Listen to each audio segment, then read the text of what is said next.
Hoje eu quero falar sobre sabedoria. Quem quer crescer em sabedoria?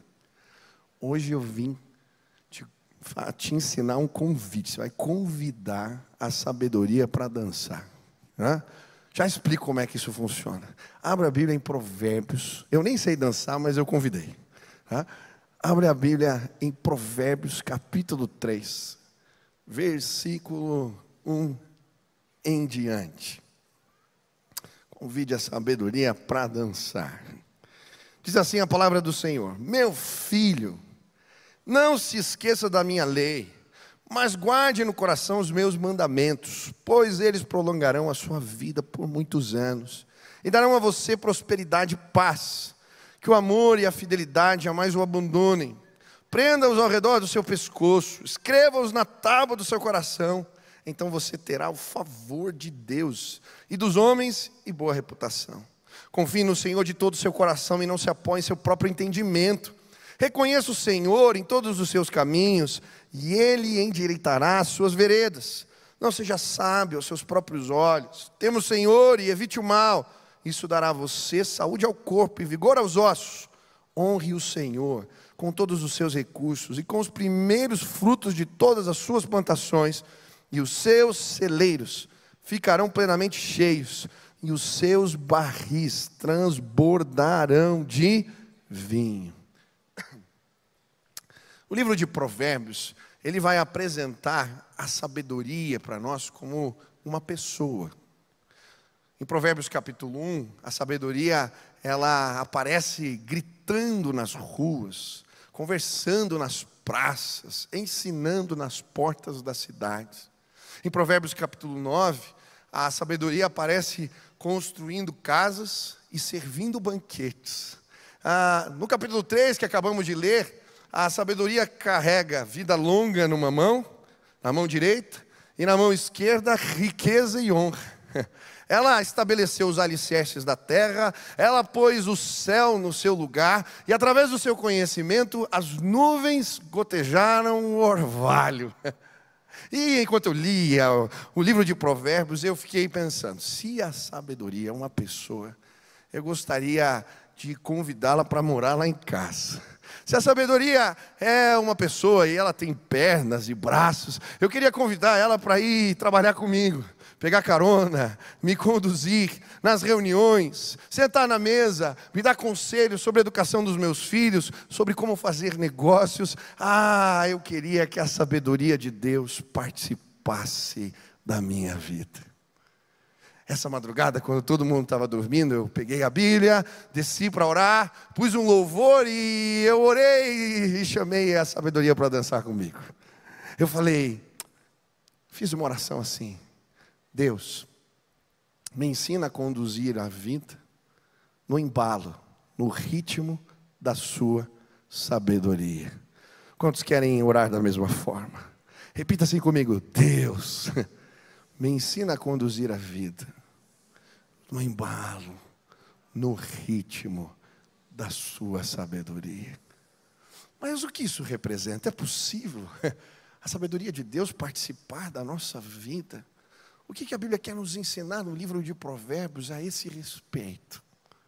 Sabe, no livro de Provérbios, a palavra sabedoria, o sábio, ela aparece cerca de 125 vezes. A sabedoria era algo muito estimado no Oriente Antigo.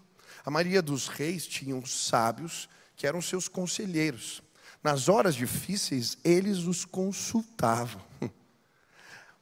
Mas a Bíblia, quando fala de sabedoria, ela fala do conhecimento de Deus, da revelação do Senhor que nos alcança. É por isso que José é chamado de sábio na Bíblia, porque ele teve acesso a revelações profundas do Senhor. Da mesma maneira, Daniel, seus amigos, porque eles tiveram acesso a conselhos de Deus que abençoaram reis e nações. Mas eu acho interessante, a palavra sabedoria, hakan no hebraico, ela também está ligada a algo prático. Ela é o conhecimento colocado em prática. Por quê? Porque essa palavra, ela era usada muitas vezes para os artesãos, por pessoas que eram hábeis em trabalhos manuais, como aqueles que decoraram o tabernáculo, ou construíram a casa do Senhor. Em outras palavras, o que a Bíblia quer ensinar é que sabedoria tem a ver com conhecimento que a gente põe em prática na vida, que a gente vive no dia a dia, tem a ver com a arte de saber viver bem. É por isso que o Novo Testamento vai identificar a sabedoria com a pessoa de Jesus. Em 1 Coríntios, no capítulo 1, no versículo 30, a Bíblia vai dizer assim, que Deus nos uniu com Cristo para que Cristo fosse a nossa sabedoria. A Bíblia também vai nos dizer em Colossenses 2, no versículo 3, que nele, em Jesus, estão escondidos os tesouros da sabedoria e do conhecimento. Em outras palavras, as respostas que nós precisamos para a nossa vida, nós podemos encontrar em Jesus. Ele é a sabedoria de Deus em carne e osso, Ele é o modelo de vida, Ele deve ser aquele que mostra e aponta caminhos. Ei, hoje eu vim dizer para você, que a sabedoria de Deus pode morar na sua casa, que em Jesus você pode abrir um baú e desfrutar de conhecimentos profundos, que só podem ser revelados pelo Senhor. Eles estão disponíveis para você. Quantos querem abrir esse baú? Quantos querem que a sabedoria de Deus participe de suas vidas? Aleluia. Mas isso é possível, pastor? Claro que é. Eu nunca vou me esquecer de uma conferência que eu participei em Nova York. Eu fui convidado para pregar numa igreja. Eu estava emocionado, isso faz alguns anos, porque era a igreja onde John Wesley, um grande avivalista, ele ministrou. Era uma igreja histórica. E eu falei, nossa, olha que legal, pregando, que estava emocionado de estar pregando naquele lugar. E um dos palestrantes que ministrou, e aquilo mexeu comigo, foi o que mais me impactou, foi um cientista chamado Daniel Alfa. E esse homem, ele contou uma história linda. Ele trabalhava para a NASA, na década de 80. E ele contou, ele era um cientista brasileiro, e ele contou uma série de experiências que ele viveu, onde a sabedoria de Deus o ajudou a trabalhar. E ele contou uma especial, que foi quando a Challenger, aquele ônibus espacial em 86, ele explodiu. Quem lembra disso? Os mais velhos lembram, né? 86 eu tinha 3 anos, mas eu vi a história, as notícias, né? Mas, e ele estava falando, naquela época eu trabalhava lá. E quando explodiu a espaçonave, eles reuniram todos os cientistas, e a ordem era que ninguém saísse de lá, até eles resolverem o problema, descobrissem o que aconteceu. Ele falou, eram mais de 300 pessoas, 300 cientistas, a gente dormia, ficamos 42 dias no lugar, procurando uma resposta. E ele, no testemunho, disse que ele tinha um chefe, que era ateu confesso, e quando foram passando os dias, eles não encontravam as respostas, ele chegou para esse homem, Daniel Alfa, ele era conhecido como o pesquisador de Deus, o cientista de Deus, porque tudo que perguntavam para ele, falava assim, Deus vai me ajudar, Deus vai me ajudar, Deus vai me ajudar. E aí aquele homem ateu, confesso, veio zombar da fé dele, falou, e onde que está o teu Deus? Ele foi passear, ele está de férias, o que aconteceu com ele? Por que a gente não acha a resposta para esse problema? E aí ele disse que quando aquele homem falou aquilo, ele sentiu um calor assim, correndo nos seus pés e pelo corpo inteiro, e de repente ele falou, ainda hoje o meu Deus vai trazer a resposta para esse problema. E aí quando o cara falou, quero ver, tirou sarro de novo, ele falou, meu Deus, por que eu falei isso?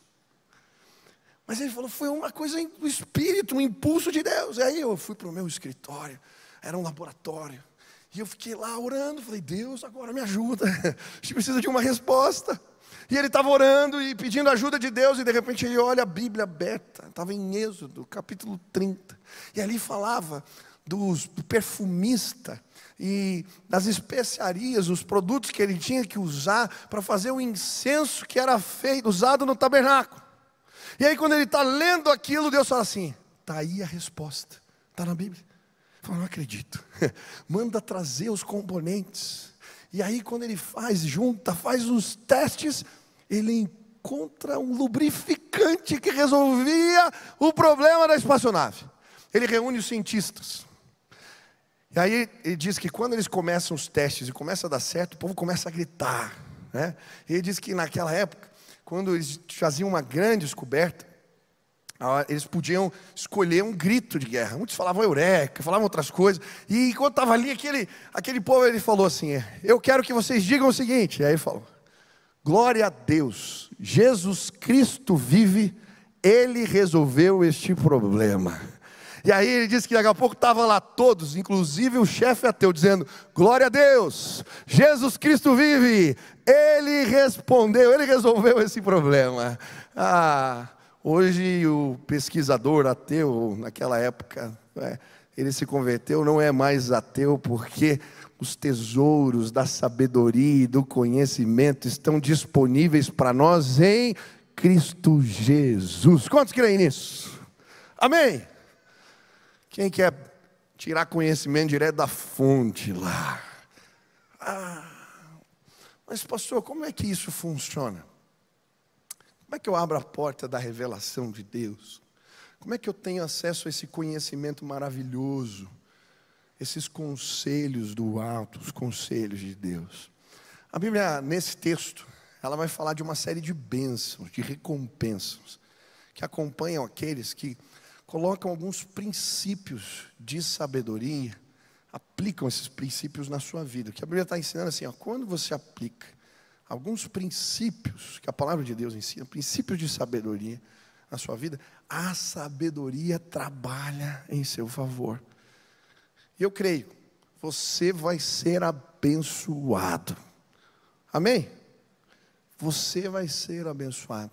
Hoje eu queria te desafiar a deixar a sabedoria de Deus embalar a tua vida no ritmo certo e provar o que acontece quando fazemos isso.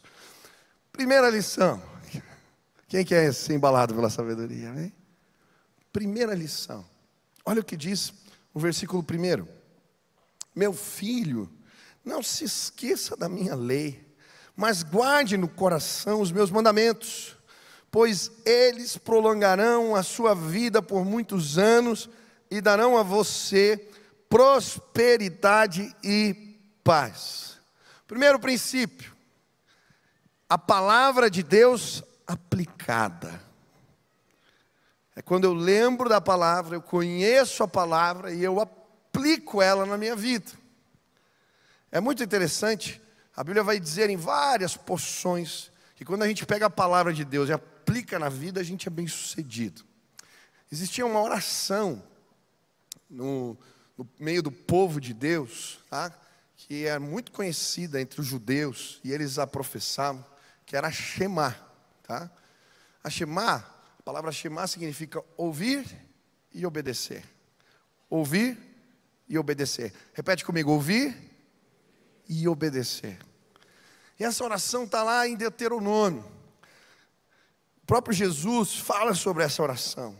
Diz assim, ouve Israel, o Senhor nosso Deus é o único Senhor. Amarás, pois, o Senhor teu Deus de todo o teu coração, de toda a tua alma, de todas as tuas forças. Essas palavras que hoje te ordeno estarão no teu coração. Tu as inculcarás a teus filhos, e delas falarás assentado em tua casa e andando pelo caminho, e ao deitar-te, e ao levantar-se.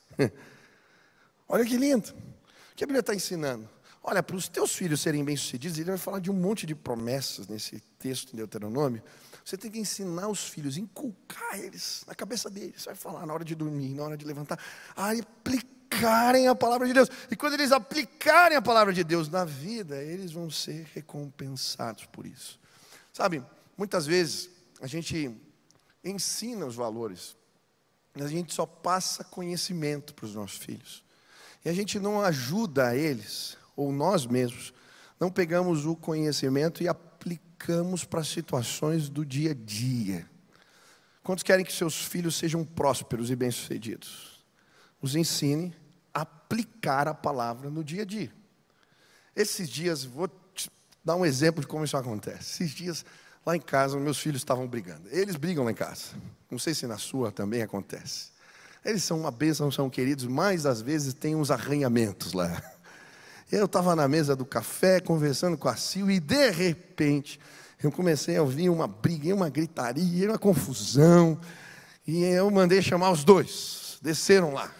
Um chorando e aquelas brigas sem sentido. Eu queria ver dorama e ele queria ver futebol. É uma maravilha. Uma briga séria, sabe? Um caso sério. E aí sentamos e eu falei assim, pega lá um papel e uma caneta.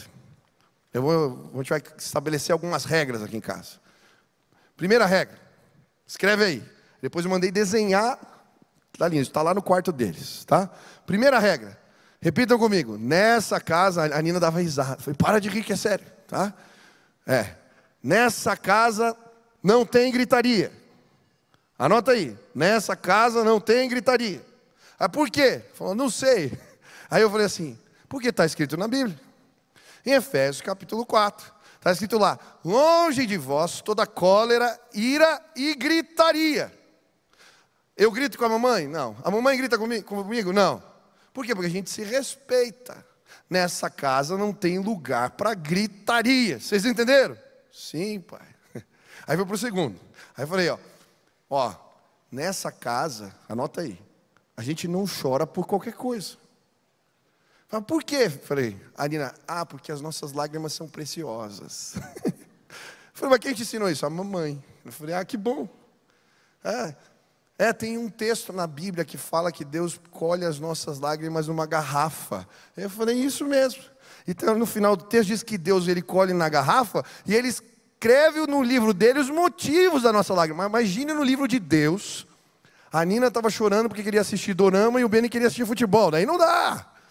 As nossas lágrimas são preciosas. Então a gente não chora aqui por qualquer coisa. E aí continuamos. Eu fui falando de outras regras. Aqui a gente não mente, porque o pai da mentira é o diabo. E eles eu colocando o texto do lado. Aqui a gente obedece de primeira, porque em Salmo 119 diz que apresso-me a fazer os teus mandamentos. Tem que fazer com pressa. Aí fui falando sobre obediência, fala desperdício. Sabia que na Bíblia diz que o irmão da preguiça, da negligência no trabalho é o desperdiçador? Você quer ser bem sucedido? Não pode desperdiçar comida. Vocês estão entendendo? Eu não sei se na tua casa, às vezes, o filho deixa a comida no prato, se ele grita, se ele briga. Olha que oportunidade você tem de ensinar a palavra de Deus a ser aplicada no dia a dia dele. E quando ele faz isso, ele não apenas aprende a palavra, ele aprende valores que vão abençoar a vida dele para sempre. Quantos creem nisso? Escute Quem quer ser bem sucedido? Escute e obedeça. Escute e obedeça. Agora isso serve para tudo. Eu estava lendo o livro de 1 Reis, e eu estava tão impressionado com as histórias de Elias. É impressionante o que Deus faz com Elias. Ele ora, para de chover. Ele ora, chove de novo. Ele ora, cai fogo do céu. Ele ora, e Deus faz os corvos trazerem comida para ele. Eu estava lendo e eu falei assim, Deus, eu sou um pastor miserável. Eu comecei a ler e falei assim, Deus, me mostra. Eu queria ser usado pelo Senhor como Elias. E aí comecei a orar, eu oro no chuveiro. Eu fico falando, Deus, como é que é? E aí eu estava ali, Deus, lê de novo o texto. Aí eu peguei o texto e fui ler de novo. E aí eu vi um padrão. Deus falou para Elias, vai lá e fala para o rei que vai parar de chover. Ele vai, ouve e aí o que acontece? Para de chover. Aí Deus fala para ele, agora você vai se esconder na cidade de Querite, porque lá tem um riacho, e eu vou mandar os corvos te alimentarem. E aí o que ele faz? Ele escuta aí ele vai para Querite, e diz a Bíblia que os corvos, imagine, para um profeta o corvo era um animal impuro, mas ele trazia carne e pão para ele, de manhã e à noite. E aí Deus fala para ele, o riacho seca, agora você vai para Sarepta. Sarepta era a terra, da Jezabel, da inimiga dele. Você vai para Sarepta, porque lá eu vou mandar uma viúva. A viúva não tinha nada naquela época. Ela vai te sustentar. E aí o que ele faz? Ele ouve e aí o que acontece? Ele chega em Sarepta. A viúva o acorda em casa. E na despensa da mulher, ela abria, tinha farinha e tinha azeite. Quantos querem ser bem-sucedidos? Escute e obedeça. Esses dias eu trouxe aqui para dar um treinamento para a igreja, uma associação que foi fundada pela Chicken Filé. Eu não sei quantos conhecem a Chicken Filé. Ela é uma empresa de fast food nos Estados Unidos, uma das que mais tem crescido nos últimos anos. E ela foi fundada por um homem de Deus, um cristão. Chicken Filé está crescendo absurdamente, mas ela não abre no domingo, porque o fundador é um homem de Deus. E ele fala, dia de domingo é o dia do Senhor. Então eles fecham para ir na igreja. Tá? E eu trouxe esses irmãos porque a filha do fundador da Chicken Filé, ela foi missionária aqui no Rio de Janeiro. E ela plantou essa associação que treina líderes no mundo todo. E vieram lideranças da empresa contar para nós aqui na igreja o que fez eles se tornarem bem-sucedidos. E aí eu achei interessantíssimo. O treinamento, na verdade, eram os valores da empresa, a cultura da empresa, que eles explicaram para nós. E sabe o que me chamou a atenção? Todos os valores, os 5 que eles compartilharam, eram princípios da palavra de Deus. Eu lembro do primeiro, ele falou assim, pense primeiro nos outros. Tinha um versículo embaixo. Aí ele falava, nós crescemos porque nós adotamos essa filosofia. Espere sempre o melhor. Eles falavam de fé. E tinham todos os princípios. E eles estavam dizendo assim, essa empresa prosperou e cresceu porque nós aplicamos os princípios da palavra de Deus no dia a dia, nos nossos negócios. Quem quer ser bem-sucedido aqui? Levanta as 2 mãos. Eu vou te ensinar algo muito poderoso. Você pode pagar seminário caro aqui, ó. Pega o que eu estou te falando. Levanta a mão assim, ó. Pega a palavra de Deus numa mão. Isso, agora na outra. Aplica. Para você lembrar, pega a palavra de Deus com uma mão e na outra você aplica. Você vai fazer isso na tua casa. Vai pegar a palavra de Deus com uma mão e na outra você vai aplicar sobre os seus filhos. Você vai pegar a palavra de Deus numa mão e vai aplicar sobre os seus funcionários. Você vai pegar a palavra de Deus numa mão e vai aplicar sobre os seus negócios. Me conta daqui a um tempo, se Deus não te abençoou e te fez bem-sucedido. É promessa, dá certo. Quantos creem assim? Agora levanta as 2 mãos que eu vou orar por você. Deus, faz o negócio dos teus servos prosperar, o trabalho deles, a família deles, o ministério deles, que eles não tenham medo de pegar os princípios da palavra e aplicar de forma prática no dia a dia deles, e que as histórias do favor de Deus se multipliquem entre nós. Derrama, Pai, favor do céu, em nome de Jesus. Você pode aplaudir ao Senhor.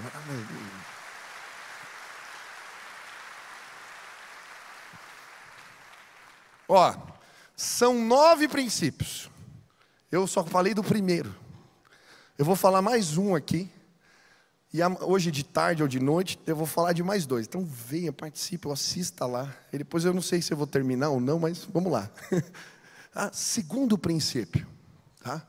Fala comigo assim, fidelidade.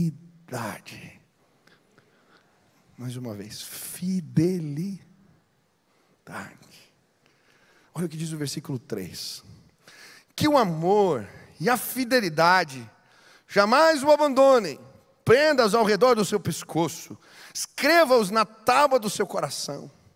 Então você terá o favor de Deus e dos homens e boa reputação. Olha o versículo 4. Vai acontecer com você, ó. Então você terá o favor de Deus e dos homens e boa reputação. Quantos querem isso? Eu quero ter boa reputação. Favor de Deus e dos homens. O que a Bíblia vai ensinar aqui? A palavra amor aqui, ela pode ser traduzida, até em algumas versões, ela aparece como lealdade. É o compromisso que perdura, que permanece ao longo do tempo. Amor e fidelidade. É como se ele estivesse apresentando uma escada no texto para nós. Primeiro, você conhece os valores da palavra. Depois você aplica. E depois você se mantém fiel aos votos, aos compromissos. E se você subir a escada e chegar na fidelidade, você vai encontrar não só apenas o favor, Você vai encontrar, vai ser conhecido, vai ter boa reputação, vai se tornar famoso, conhecido, as histórias, o que Deus fez na tua vida. Tá? Fidelidade. E aí ele vai falar que a fidelidade na nossa vida precisa ser algo visível. E aí ele vai falar assim, ó, que ela seja como um colar que você coloca, né, no pescoço. E a ideia aqui tem a ver com a fidelidade que ela pode ser vista. É um compromisso visível. Quem aqui é casado? Levanta as mãos. Né? Você tem uma aliança que é um símbolo da tua fidelidade. Né? Eu engordei, gente, um pouquinho, e não conseguia tirar a aliança mais. Essa semana eu tirei e não conseguia colocar. Depois eu falei, linda, eu vou falar de fidelidade sem aliança. E fiquei, ela, passa um creme aí e tal. Consegui vir de aliança, graças a Deus. Por quê? Porque é importante, é o símbolo que eu carrego com a minha esposa, né? Da fidelidade. Os judeus, no tempo antigo, esse símbolo da fidelidade eram os filactérios.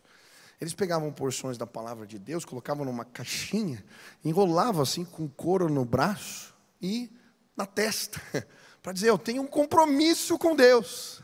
E Jesus vai falar depois, não adianta vocês usarem filactérios, símbolos visíveis, da compromisso que vocês têm com Deus, se isso não for algo que faz parte do testemunho, da história de vocês. Sabe, a fidelidade, ela precisa ser aparente no nosso dia a dia. Não adianta só carregar aliança. Tem que deixar marca na vida, tá?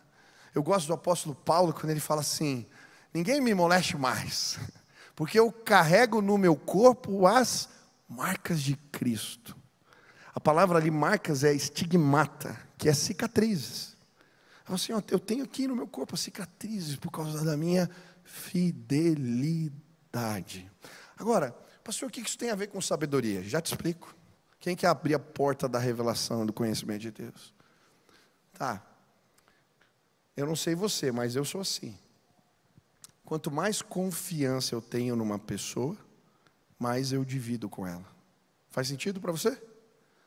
Quanto mais confiança eu tenho, essa pessoa, ela vai me dando provas da lealdade, da fidelidade, porque ela é testada ao longo do tempo. Mas eu confio. Quem quer abrir a porta e Deus vai trazer conhecimento e graça? Se mantenha fiel. Quanto mais confiança, mais sabedoria, mais conhecimento de Deus compartilhado. É simples. Mas o desafio é a gente superar os testes de fidelidade. Porque de alguma maneira o nosso compromisso com Deus ao longo da vida ele vai ser testado. E o primeiro teste que a gente tem que superar é o teste do tempo. Como assim, pastor? Teste do tempo.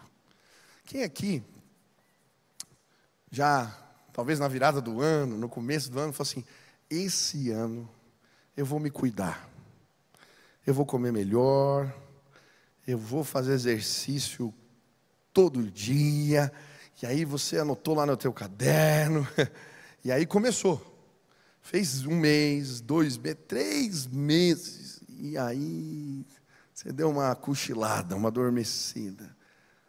Quem já fez isso? Levanta a mão aí, eu estou me sentindo mal aqui. Só eu que sou pecador assim. Sabe, muitas vezes os nossos compromissos com a gente mesmo, eles não passam no teste do tempo. Quem quer a revelação de Deus precisa se manter fiel. Quanto mais tempo, mais graça. Olha só, tem tantas histórias bonitas sobre isso. Eu gosto de Samuel. Quando Samuel começa a caminhada com Jesus, com Deus, perdão, ele recebe a revelação de Deus. Um tempo onde a Bíblia diz que as visões eram raras e menos frequentes. Lembra disso? E aí Deus fala, Samuel, Samuel, o que ele faz? Ele vai falar lá com Eli. Você me chamou? Eu não chamei você. Aí ele volta para dormir. Aí ele ouve de novo, Samuel. Ele vai de novo, Eli, você me chamou? Não. Aí, quando é a terceira vez, Eli fala para ele assim, quando você ouvir essa voz, você diz assim, fala que o teu servo ouve. Ele estava começando a ouvir Deus, a entender as coisas de Deus. Às vezes você vai vendo que essa fé de Samuel perdura ao longo dos anos. E depois, é impressionante. Quando ele vai ungir Saul, ele sabia que as mulas dos jumentos do pai de Saul tinham se perdido. Sabia que ele ia passar na sua casa. Sabia o caminho que ele ia fazer. Já tinha a refeição preparada, porque Deus revelava, porque a fé perdurou ao longo do tempo. Tem uma história linda na Bíblia, a história dos recabitas, eu acho maravilhosa. A Bíblia vai dizer que Deus manda Jeremias oferecer vinho para os recabitas. E aí quando ele chama Jonadab e fala, está aqui, ele fala, não posso, porque o meu pai fez uma aliança com Deus, e nós nos mantemos fiéis a essa aliança. Sabe quanto tempo tinha passado da aliança de Jonadab, que eles não beberiam vinho, e não morariam em casas, e não teriam terra, seriam como nômades? 250 anos, 10 gerações. E aí Jeremias fala, teu povo, o nosso povo, não se mantém fiel ao longo do tempo. E aí ele abençoa. Ele fala, na sua casa não vai faltar descendentes do Senhor. Por quê? Porque a fidelidade perdurou. Quem quer ter mais revelação? Permanece, irmão. Permanece. Você está entendendo? Tem que passar no teste do tempo. Segundo teste, o teste das dificuldades, das provações. Tem muita gente que deixa de ser fiel quando as provas vêm, quando as dificuldades chegam. A Bíblia diz assim, aquele que tem os meus mandamentos e os guarda, este é o que me ama. E ele será amado do meu Pai, e eu também o amarei e me manifestarei, presta atenção, e me manifestarei a ele. Tá? Olha que lindo, quando a gente se mantém firme na prova, as manifestações de Deus se tornam recorrentes na nossa vida. História de Daniel. Ele é provado. Lembra a história das comidas? O rei oferecendo uma comida, ele tinha um voto com Deus de tomar água e comer legumes. Aí ele vai procurar o cozinheiro e fala, eu tenho um voto com Deus. Ele é aprovado. Ele passa na prova. Capítulo seguinte, o que acontece? O rei tem um sonho que ninguém conseguia decifrar. O que Deus faz? Abre a porta da revelação para ele. E aí ele recebe conhecimento do alto. Por quê? Porque ele foi fiel na hora da prova. Depois, capítulo 6, já no final da história dele, o que acontece? Ele tinha um voto de orar 3 vezes ao dia. O rei manda proibir. E aí ele continua orando com a janela aberta. Ele vai parar onde? Na cova dos leões. Deus se manifesta, não só na cova, fechando a boca dos leões. Capítulo seguinte, se você ler do 7 até o final do livro, são só revelações profundas, proféticas, porque Deus responde à fidelidade com as suas manifestações e graça. Quem quer conhecimento do alto? Você está passando na prova, meu irmão. Está difícil, se mantenha fiel. É nessa hora, quando está difícil, que a gente dá um dízimo, que a gente se mantém orando, que a gente mantém o compromisso, que a gente tem as maiores experiências da graça de Deus. Por fim, último teste, o teste das bênçãos. Sabe, eu acho que esse é o mais difícil. Muita gente na hora da prova se apega mais com Deus. Ora mais, busca mais, se mantém firme, fiel. Mas quando as bênçãos chegam, Salomão se corrompeu na hora das bênçãos. Gideão se corrompeu na época das bênçãos. Jesus cura 10, um volta para agradecer. Você já viu, já atendeu o caso de marido infiel? Já aconteceu? Já conversou com alguém? Normalmente a infidelidade acontece não é na hora do perrengue, da crise. É quando o cara está bem, ele prosperou. Ele acha que ele merece. Ele pode olhar para o lado. Sabe, às vezes a gente faz a mesma coisa com Deus.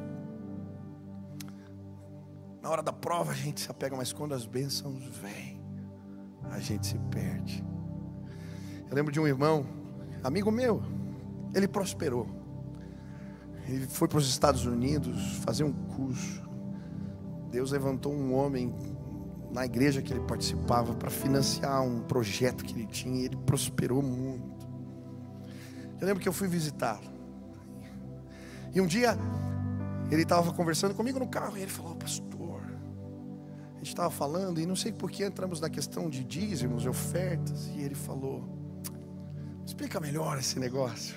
Você já sabe sobre isso, mas é que agora, quando eu vou separar, é muito dinheiro para, eu simplesmente compartilhar. Eu falei: mas foi Deus que te fez prosperar. Muitas vezes, na hora que a bênção chega, a gente flexibiliza valores. Quantos empresários eu conheço que criam organizações para não dar o dízimo? Aí dá o dízimo para a ONG que ele criou. Isso não é dízimo. Dízimo tem que ser dado na casa do Senhor. Aí eu faço bondades como eu quero, do jeito que eu quero. Eu vi um irmão falando assim: mas era um imposto de Israel. Eu falei que Jesus mandou dar a César o que é de César, dar um dízimo e ainda cuidar do órfão e da viúva. Mas sabe o que vem? Os testes. E vão vir outros. Quando a gente está bem, o orgulho. A gente começa a confiar nas nossas ideias demais. Sabe, a minha oração: que Deus me encontre fiel quando eu passar pelos vales e quando eu estiver no alto das montanhas. Que Deus me encontre fiel quando faltar, quando for difícil, quando for pesado. Mas quando as bênçãos de Deus transbordarem sobre a minha casa, que Deus me encontre fiel. Se passarmos no teste da fidelidade, as portas da revelação de Deus estarão escancaradas para nós. A sabedoria vai sentar na tua mesa, ela vai te pôr para dormir, ela vai embalar os teus filhos, ela vai te acompanhar no dia a dia. Ei, em nome de Jesus, pega a palavra e aplica, e continua fazendo isso durante toda a tua vida, e você vai ser muito abençoado em nome de Jesus. Amém? Quantos querem fazer um voto com Deus? Pode aplaudir ao Senhor.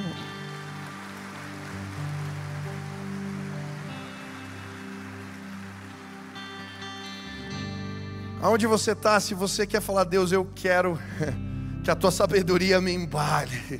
Eu quero levar a vida no ritmo da tua sabedoria. Eu quero aplicar esses princípios na minha vida. Eu quero vivê-los plenamente. Aonde você está, fica de pé no teu lugar, em nome de Jesus. Fica de pé, fica de pé.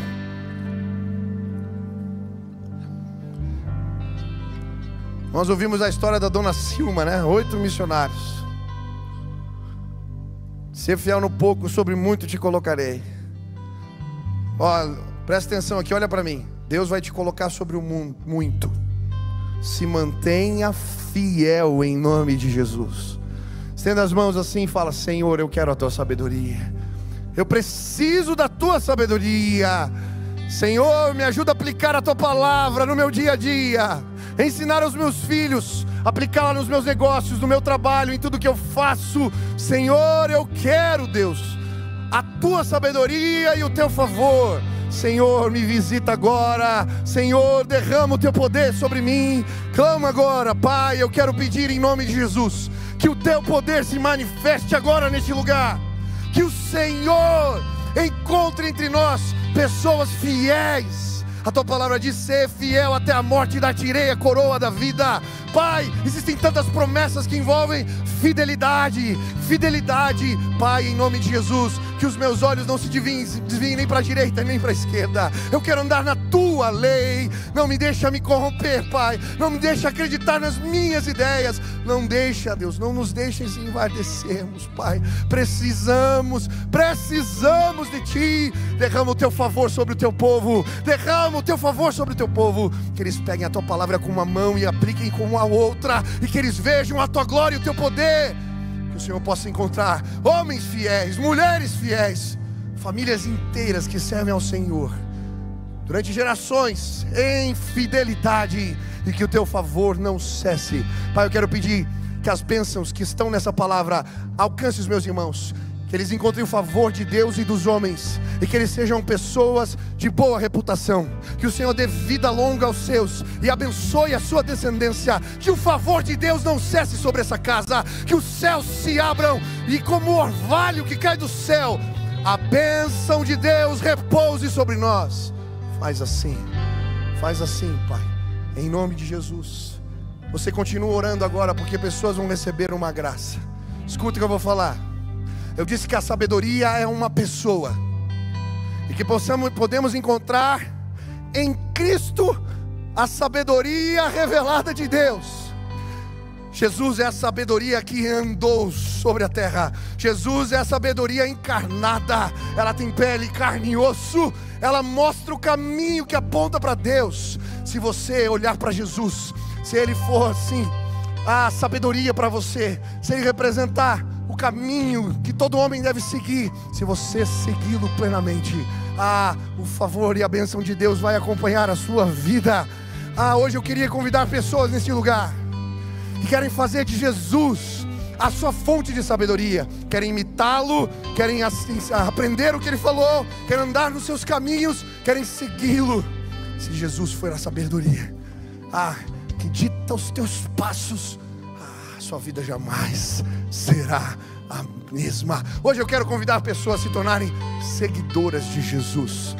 Se você quer fazer de Jesus a sabedoria que te move, que você segue. Aonde você está, levante sua mão bem alta. Eu quero orar por você. Deus te abençoe. Bem alto, bem alto, bem alto, bem alto, bem alto, bem alto, bem alto, bem alto. Aleluia, aleluia, aleluia, aleluia. Tem muita gente com a mão erguida. Nós vamos cantar essa canção. Vem para cá rapidinho, eu quero orar por você. Pede licença, Deus vai te abençoar. Jesus vai se tornar padrão, Senhor da tua vida. Vem para cá, você que levantou a mão, vem, vem.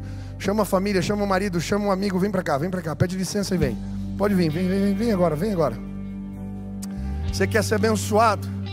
Esse é um marco. Quando a gente começa a seguir Jesus, a nossa vida muda. Você está convidando Ele para ser Senhor.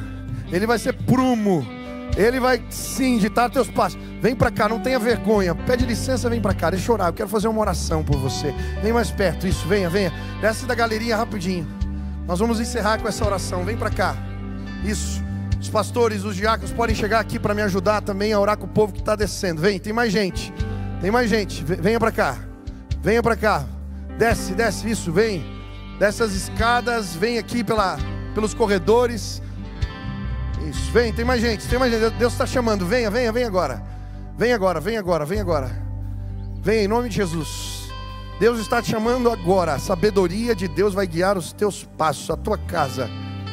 Ele vai te abençoar. Vem, tem mais gente. Desce lá. Isso. Lá da galeria. Lá de trás. Vem para cá. Tem um amigo perto de você falar, eu vou lá contigo. Levantou a mão, eu quero ir lá contigo. Vamos lá, vamos receber a oração. Isso. Venha. Faça compromissos com Deus. Não tenha medo. Ele vai te abençoar. Você pode aplaudir a Jesus. Olha quanta gente está descendo as escadas. Venha, tem mais gente. Venha. Participe com alegria do que Deus está fazendo na vida dos teus irmãos. Venha. Aleluia. Nós vamos orar aqui. Isso.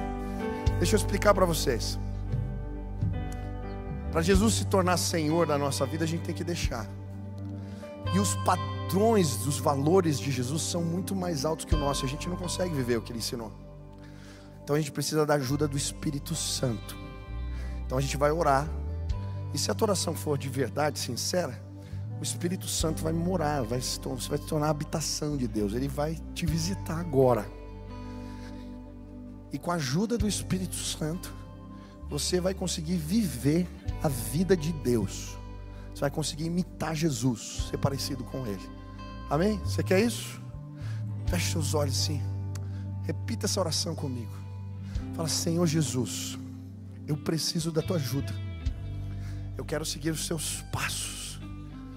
Eu quero aplicar os teus ensinamentos na minha vida, mas eu sou pecador e eu não consigo fazer isso sozinho. Por isso eu me arrependo e eu peço que o teu Espírito me visite agora, para que eu consiga viver como Jesus mandou eu viver. Que eu seja cheio do Espírito Santo, que Ele dirija os meus passos. Eu quero seguir a Jesus, quero entregar a minha vida a Ele. É no nome de Jesus que eu oro. Amém. Estenda suas mãos para cá, todo o auditório. Agora deixa eu orar por vocês. Pai, cumpre aquilo que está na sua palavra e sela os teus filhos com o Espírito Santo da promessa, que eles não sejam mais os mesmos, mas que a presença de Deus os acompanhe, que eles consigam viver como Jesus, seguir os seus passos, andar como Ele andou, porque o poder de Deus está sobre eles. Faz assim, Pai, estende as suas mãos, derrama amor, graça, favor, poder, Pai, que eles vejam e experimentem a Tua glória. Essa é a minha oração, em nome de Jesus. Amém, amém, amém, aleluia.